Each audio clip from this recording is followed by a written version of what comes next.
Where do you think this war in Iran is going? How will it be resolved? And what are the consequences likely to be? So I think that this war in Iran will be very similar to the war in Ukraine, meaning that this will be drawn out, be a war of attrition. Neither side will concede defeat, even though it is in their best interest to reach a ceasefire. And this will have dramatic consequences on the global economy. And this war could drag on for years and years. Already, we're seeing major repercussions on the global economy in that flights are being canceled. In Southeast Asia, they ran out of fuel, so they're asking people to stay at home. And in a few more months, experts are predicting a food shortage, meaning that nations will be forced into food rationing. And today, there's a major escalation in that the Israelis struck the largest gas field in Iran, and Iran retaliated by attacking energy infrastructure of the GCC.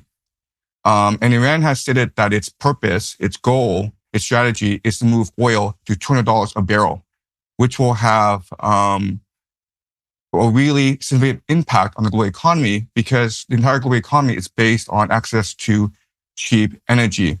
So unfortunately, I think that we can expect this war to drag on for years and years. Eventually, America will send in ground troops. Eventually, the Strait of Hormuz will be contested. Eventually, this will spread all across the world. Eventually, other nations will be drawn in.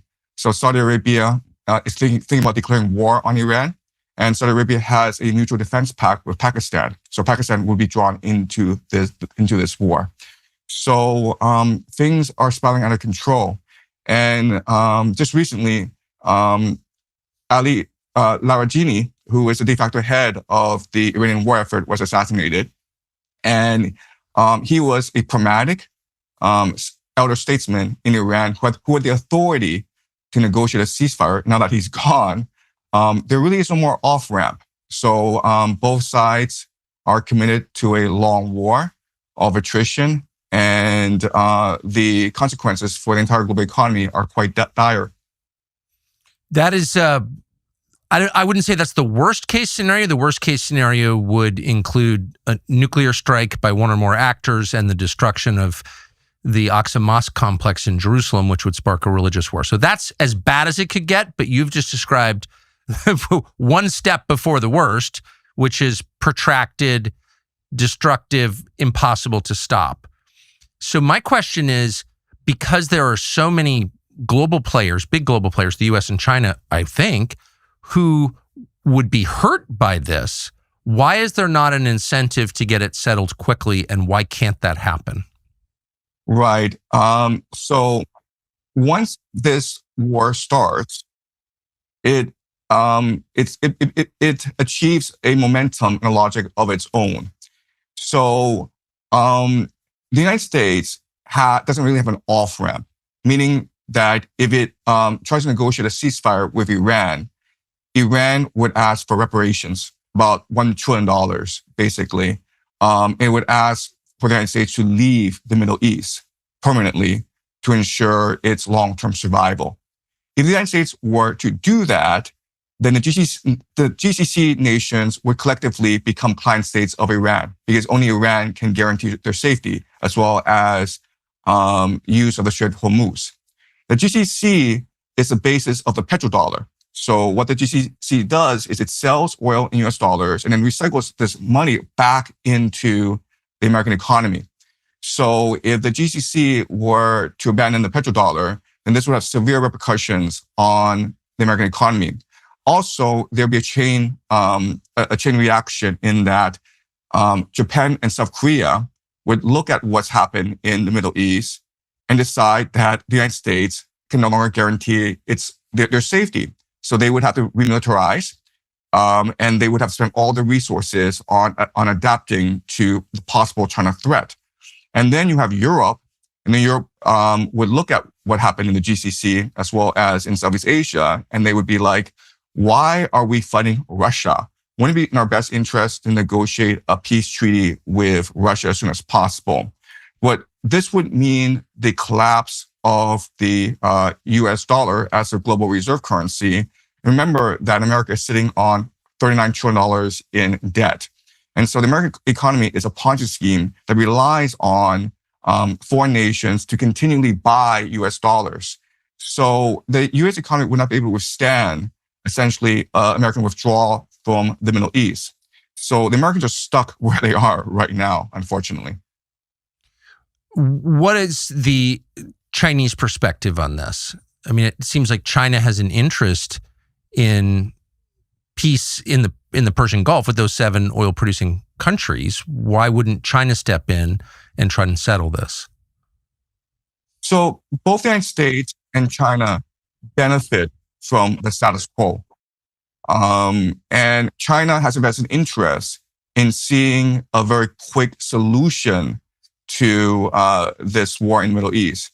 China imports about 40% of its energy needs from the GCC. So not just Iranian oil, but also Qatari natural gas. Right. So as you point out, China very much wants to see, as soon as possible, a ceasefire. Unfortunately, it is the nature of the Chinese government not to interfere in foreign affairs. China doesn't really have a geopolitical framework, a grand strategy. It really believes in global trade. And it doesn't really have a framework for how to resolve armed conflict. And so Chinese policymakers are really stuck. And in fact, Chinese policymakers have come out publicly saying that they would like the carnage, the violence in the Middle East to stop as soon as possible and for the Strait of Hormuz to open up. But unfortunately, as I pointed out previously, when a war starts, it achieves a momentum and a logic of its own. And it's very hard to stop a war once it starts. So if your prediction is correct, and I pray that it's not, and I'm sure you do too, hope that you're wrong, but if you're not wrong, yes, and this continues to grind in the way that it is now, destroying energy infrastructure, just really destroying the civilizations of the region and Iran and the GCC, what does that look like in, say, 2 years globally? What's the effect on the global economy? Right. So this war, it will accelerate 3 major trends. And nations will have to adapt to a new reality in which energy is no longer cheap and accessible. The first major trend is deindustrialization, meaning that right now you just have too many people living in cities. And you can do that as long as you can import cheap energy and cheap food. But when cheap energy and cheap food are gone, then you need people to work the fields, to grow food for your economy. So you have to deindustrialize and reduce your energy dependence. Okay, that's one major trend that we should see very soon. Second major trend we should see is remilitarization, in that before we had Pax Americana, where America basically guaranteed global peace.